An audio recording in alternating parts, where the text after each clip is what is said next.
Hello and a very good evening. You're watching the news tonight on Rajya Sabha television with me, Frank Pereira. Here are the headlines. India gains entry into the elite Wassenaar arrangement as the 42nd entrant of the group. It will be at par with signatories of the Non-Proliferation Treaty. The move also improves its chances of entering the nuclear suppliers group.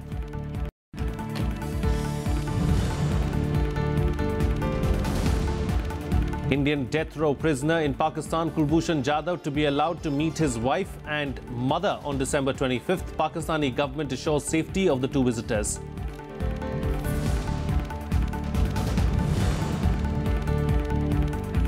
BJP releases its vision document for Gujarat, promises something for every section of the society while praising the development that has taken place over the last 5 years in the state.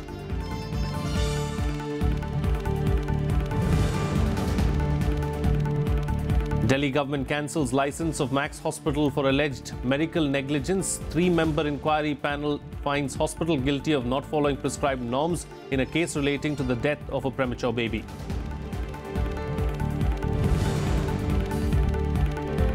And Britain and the European Union reach historic deal on the terms of the Brexit divorce agreement, paves the way for the second phase of negotiations covering trade talks and a transition period.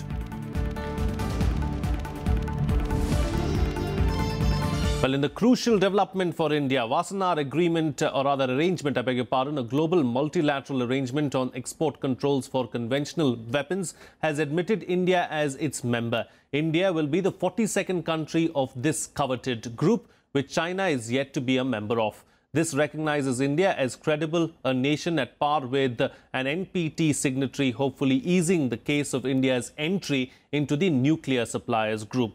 Akhilesh Suman reports. The elite export control regime, Wassenaar arrangement, will admit India as its newest member, a measure that will raise New Delhi's stature in non-proliferation while helping it to acquire critical technologies. The decision was taken at the 2-day plenary meeting of the grouping in Vienna. The United States, France, Russia took the lead in pushing forward India's case, with almost all members of the group supporting the proposal. Membership of the Wassenaar arrangement will give India access to dual-use technologies that can be used for both civil and military purposes in aerospace, telecommunications, navigation, computing, electronics, sensors and lasers. The Wassenaar arrangement plays a significant role in promoting transparency and responsibility in transfer of conventional arms and non-conventional arms. India can also help member nations by providing its own expertise. It is desirable, very desirable, that India be inside such member groupings as a member, full-fledged member. And I think Wassenaar is in that direction, and it's a positive development. Now we have to see what kind of a contribution India can make when we talk about the regulation of technology and the export of military items, so that India is seen as bringing something to the table. The latest development will also help India's case to get NSG membership, which has not found much support from China on the grounds that India is not an NPT country. The two are unrelated, you see, but when you join one, it does confirm your credentials, which we have proved time and again. I think last year we joined MTCR, this year we have joined Wassenaar arrangement. But the two are, of course, unrelated.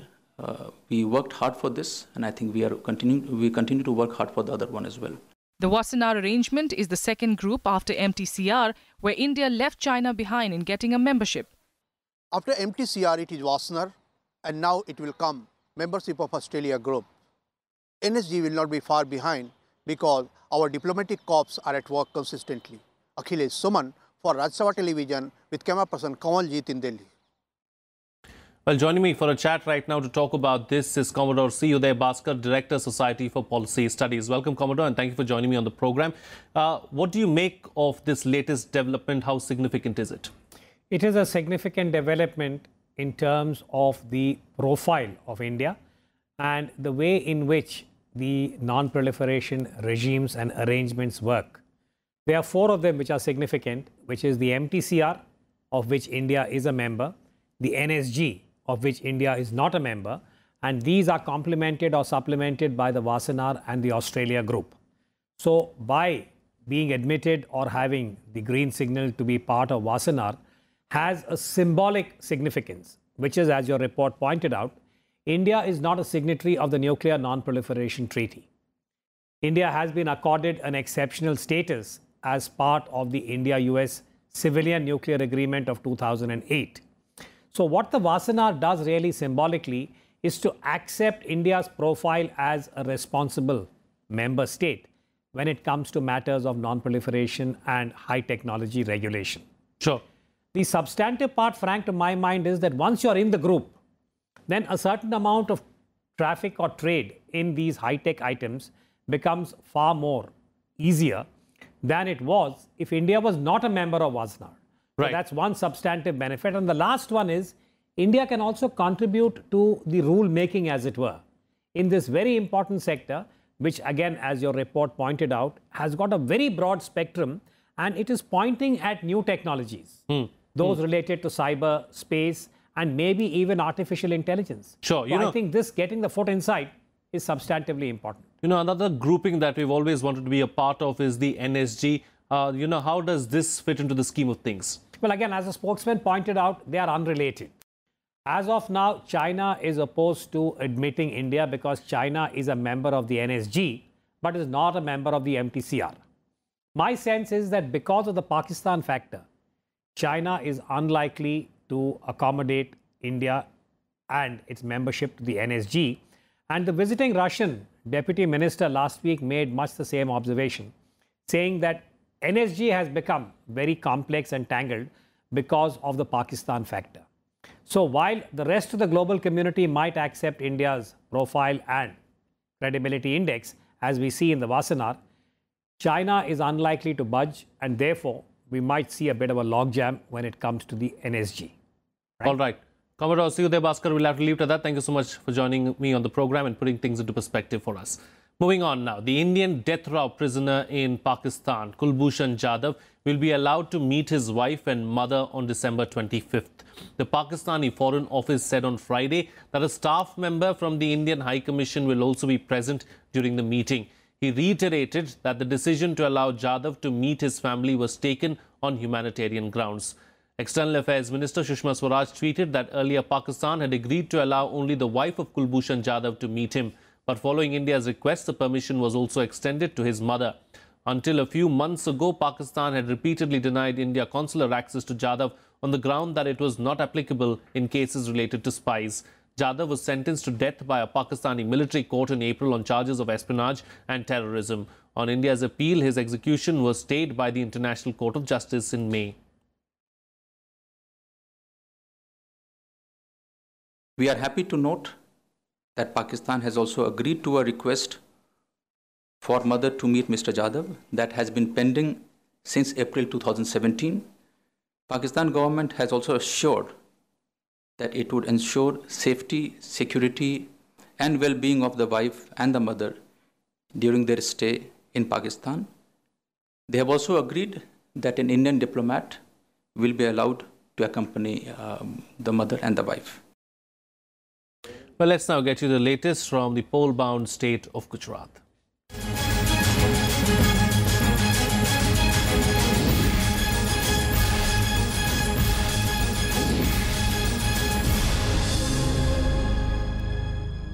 The BJP released its election manifesto for Gujarat on Friday, called the Vision Document. It entails what the party will do for the state over the next 5 years. While releasing the document, the BJP leader and Finance Minister Arun Jaitley said that his party was diligently working in the state, ensuring that Gujarat stays ahead in terms of development. The BJP's Vision Document for Gujarat, released just a day before polling is to take place, hails the development that has happened over the last 5 years.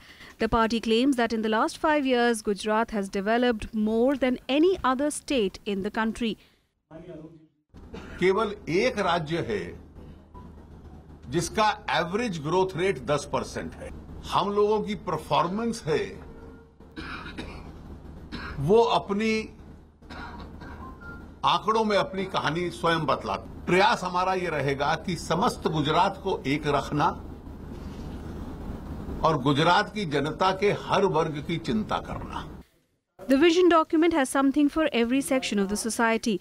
For the youth of the state, the manifesto promises 1,000 crore rupees for various schemes for self-employment, skill development and startups. The party has also promised a better irrigation policy, higher education for women and better health services in the state. It's a constitutional impossibility. यानी reservation beyond 50%. तो कुछ वायदे ऐसे किए जो वित्तीय दृष्टि से, फाइनेंशियल दृष्टि से असंभव है. The promises also include services like Mohalla clinics and cheap medicines. The party has also promised smart villages, smart traffic system, metro rail in Surat and Vadodara and AC buses in all big towns. Seeming unimpressed, the vision document's relevance has been questioned by the Congress party. The Congress released its election manifesto last week, where it has promised reservation for the Patel community, MSP for crops, cheap petrol, diesel and power. The Congress party has also promised 25 lakh houses and schemes for single women. Bureau Report, Rajya Sabha TV. Well, Prime Minister Narendra Modi and Congress Vice President Rahul Gandhi resumed campaigning in Gujarat for the second phase. Both leaders traded barbs, with the Prime Minister accusing the Congress of craving only power and Rahul Gandhi accusing the BJP of releasing a hastily prepared election manifesto. Prime Minister Narendra Modi addressed rallies in Banaskantha and Kalol constituencies and again launched a scathing attack on the Congress, saying that the party only craves power. He also accused Gujarat Congress leaders of relaxing in resorts, while leaders of his party worked tirelessly in the relief operations after the floods hit the region this year. कमर સુધી પાણીની અંદર ફરી ફરીને લોકોની સેવા કરતો હતો ત્યારે કોંગ્રેસ વાળા બેંગ્લોરમાં સ્વિમિંગ પુલમાં હિલોળા લેતા હતા. અમારું બનાસકાંઠા આખું પાણીમાં ડચકા ખાતું તો ત્યારે એ स्विमिंग पूल में जबुकिया लेता था, जबुकिया. Congress Vice President Rahul Gandhi too hit the campaign trail in Ranisar for the second phase. He called the BJP government arrogant and accused Prime Minister Narendra Modi for not addressing the issues of Gujarati farmers. Modi ji Amit Shah के बेटे जय शाह के भ्रष्टाचार के भी बारे में एक शब्द नहीं बोलेंगे. मोदी जी राफेल हवाई जहाज के बारे में भी एक शब्द नहीं बोलेंगे. आपको कपास के लिए कितना दाम मिलता है उसके बारे में भी मोदी जी कुछ नहीं बोलेंगे. मोदी जी सिर्फ ये बोलेंगे कि भाई और बहनों 100 साल राज होगा बीजेपी का गुजरात में. 89 seats of Saurashtra and South Gujarat regions with 977 candidates are in the fray as Gujarat goes to polls in the first phase of assembly election on Saturday. The second phase of the high-stakes election, with the BJP making a bid for a fifth term and the Congress attempting an electoral revival, will be held on the 14th of December. Bureau Report, Rajya Sabha TV. Well, the Election Commission has advised the government not to publicise GST rate cuts in poll-bound Gujarat as it could influence voters in the state. The EC, however, has allowed advertisements of simplified tax procedure without mentioning any products and functionaries. The Commission has advised that advertisements on GST rate cuts can take place after the second phase is over on December 14th. Well, our correspondent Panchanan Mishra visited Talala Assembly seat in the Gir Somnath constituency to see the poll preparedness for the first phase of elections. 89 of the 182 seats of the State Assembly will vote in the first phase on Saturday. Preparations for the first phase of polling, that is 9th of December, has been completed, and you can see behind me the security arrangements has been made. We are at one of the assembly seat. This is the name is Talala Assembly seat under Gir Somnath district, and you can see just behind my left side that many polling agents are there and they are completing their work for 9th December, that is tomorrow's polling. EVM machines has been installed, and this is the first time that in Gujarat Assembly election the VVPAT system is being launched and is being used for the transparency for the voting system. And the Election Commission has ensured the security and also transparency in the system. And this is a very crucial election for all the political parties because 89 seats of Saurashtra and South Gujarat are going to vote and 19 districts are involved in it. And around 2 crore 12 lakh voters will exercise their franchisee. So it has to be seen that how the voting goes. But after all, it's very crucial for all the political parties. This Gujarat Assembly election 2017 may be a very, you can say, definitive for all the political parties. In Talala Assembly seat with cameraman Junaid, this is Panchanan Mishra for Rajya Sabha TV.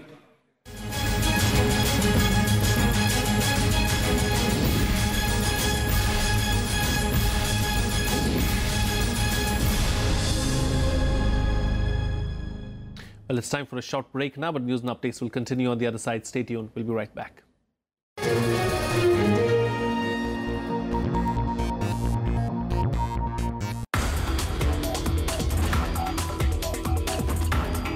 Today we are using coal and conventional product for energy production, and these are not good for the environment. We should move towards the clean energy like silicon solar cell and other source of energy.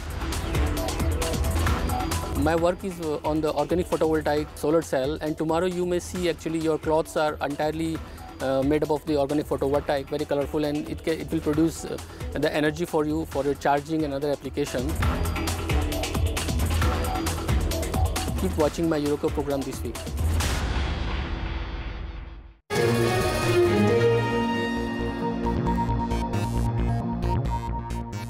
Welcome back. You're watching Rajya Sabha television. Well, the Delhi government has cancelled the license of Max Hospital, Shalimar Bagh, with immediate effect. The action is over alleged medical negligence, including the twins case in which one of the babies was found alive hours after being declared dead by the doctors.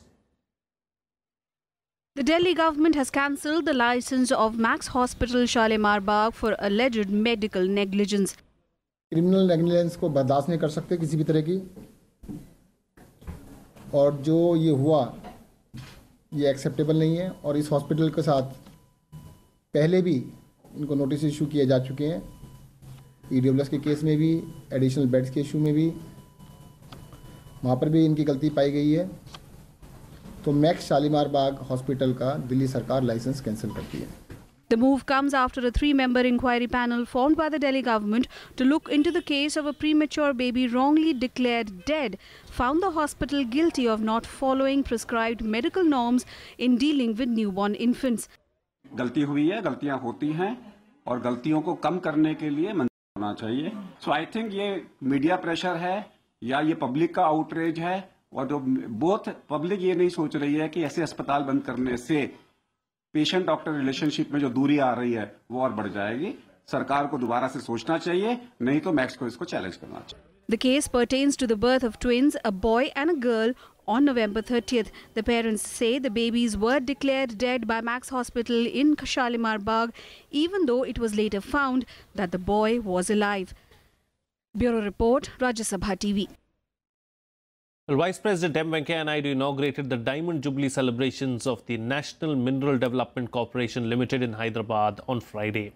While addressing the gathering, Vice President Naidu said that companies like NDMC must look beyond the conventional templates and take up skilling programs for youth that will also give a thrust to Prime Minister Modi's Make in India initiative. Vice President added that the public sector enterprises have contributed immensely to the country's economic growth. He further said that they have played a pioneering role in building the infrastructure, be it telecom, transportation, power, irrigation or road network. India is the country which is having 65% of the population below 35 years. This is a big demographic boon, and the energies of the young educated population has to be fully harnessed to transform India into one of the leading economic powers in the world in the coming years. For this to happen, companies like NMDC must look beyond the conventional templates, take skilling programs for youth in a big way, and give thrust to Make in India initiative. Well, here's a look now at some other national news and nationwide. The Central Board of Direct Taxes has extended the date to link Aadhaar to permanent account number from December 31st, 2017 to March 31st, 2018. This is the third extension given by the government to individuals for mandatory Aadhaar card linking for various services and welfare schemes. But the last date for linking your mobile phone with Aadhaar remains February 6, 2018. Union Home Minister Rajnath Singh on Friday said that the central government is committed to do its best to fulfill the aspirations of the Naga people for a brighter tomorrow.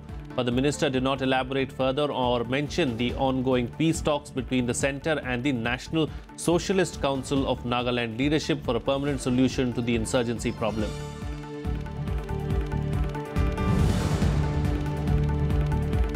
BJP MP from Maharashtra Nana Patole has resigned from Lok Sabha.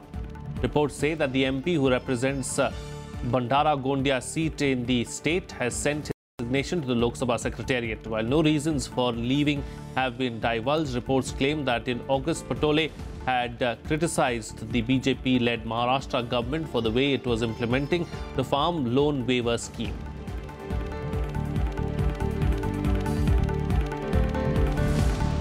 Moving on to some international news now. After several rounds of negotiations, Britain and the EU reached a historic deal on Friday on the terms of the Brexit divorce.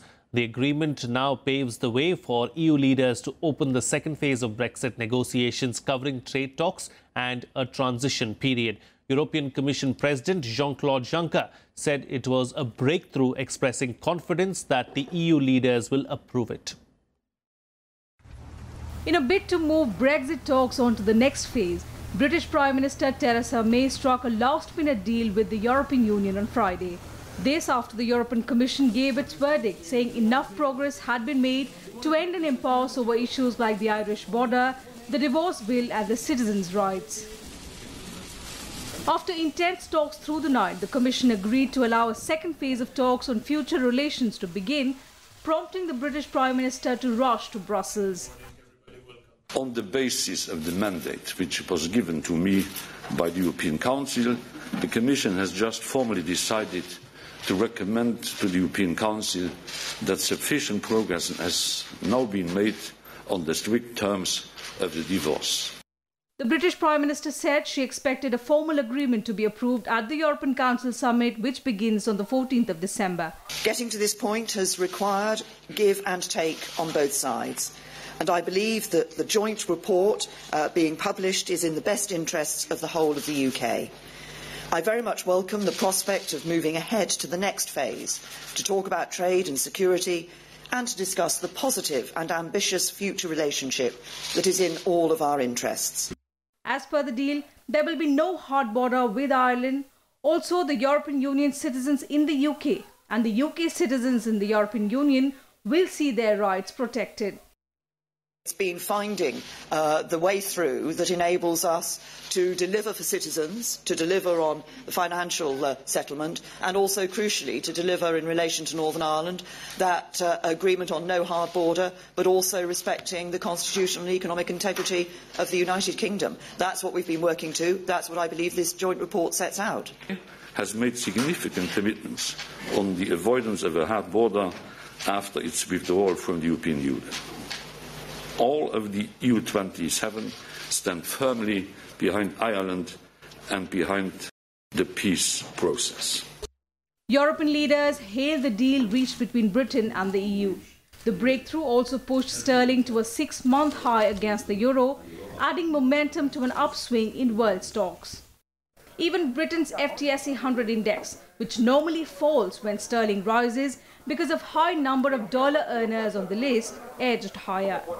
The divorce bill will amount to between 35 to 40 billion pounds. Bureau Report, Rajya Sabha TV. Well, staying on with international news now, large crowds rallied in Palestine on Friday in protest of US President Donald Trump's announcement recognizing Jerusalem as the capital of Israel. In Ramallah, hundreds attended the gathering in rejection of Trump's Jerusalem decision, with protesters shouting Jerusalem belongs to Palestine. One person was also injured as a scuffle broke out between Israeli security personnel and protesters in Jerusalem after Friday prayers. Police had to fire tear gas and disperse crowds. في قلوبنا القدس، في كل المسلمين كافة. هي ليس للفلسطينيين فلحالهم، لكل 1.5 مليار مسلم في العالم. هذه مش لترامب ولا لليهود. The United Nations Security Council will be meeting today to deliberate on the US President's decision. At least 8 of the 15 members of the Security Council, including permanent members Britain and France, had asked for a special meeting of the world body. UN Secretary General Antonio Guterres has said that Jerusalem was the final status issue and must be resolved through direct negotiations. The developments come after Trump on Wednesday recognized Jerusalem as Israel's capital. He also directed the State Department to immediately begin the process of construction of a US embassy in Jerusalem.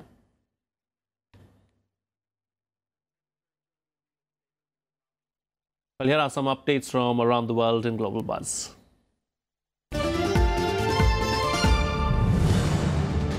In Nepal, counting for the parliamentary and provincial assembly elections are on.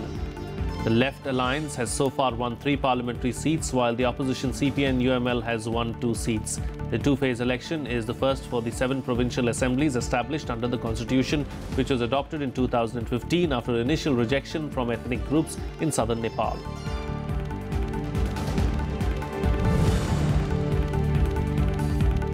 Wildfires roared across Southern California for a 5th day on Friday, with new blazes leading to additional evacuations. 6 large wildfires have scorched 141,000 acres in the state this week. At least 5,700 firefighters from several agencies are working to contain the massive walls of flames. The fires have forced 190,000 people out of their homes. Republican Representative Trent Franks became the 3rd U.S. lawmaker to announce his resignation after being hit with ethics charges. 2 former staff members had complained about discussions he had with them about his efforts to find a surrogate mother. His announcement came hours after Democratic Senator Al Franken announced his resignation for harassment allegations.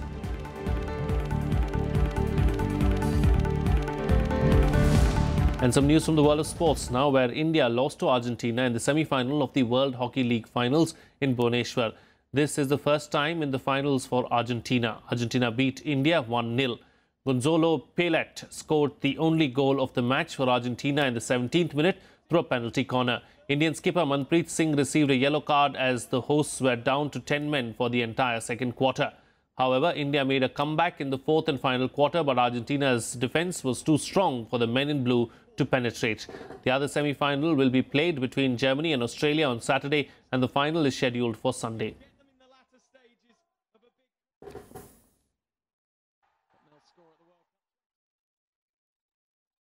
Well, that's it on this newscast. Good night.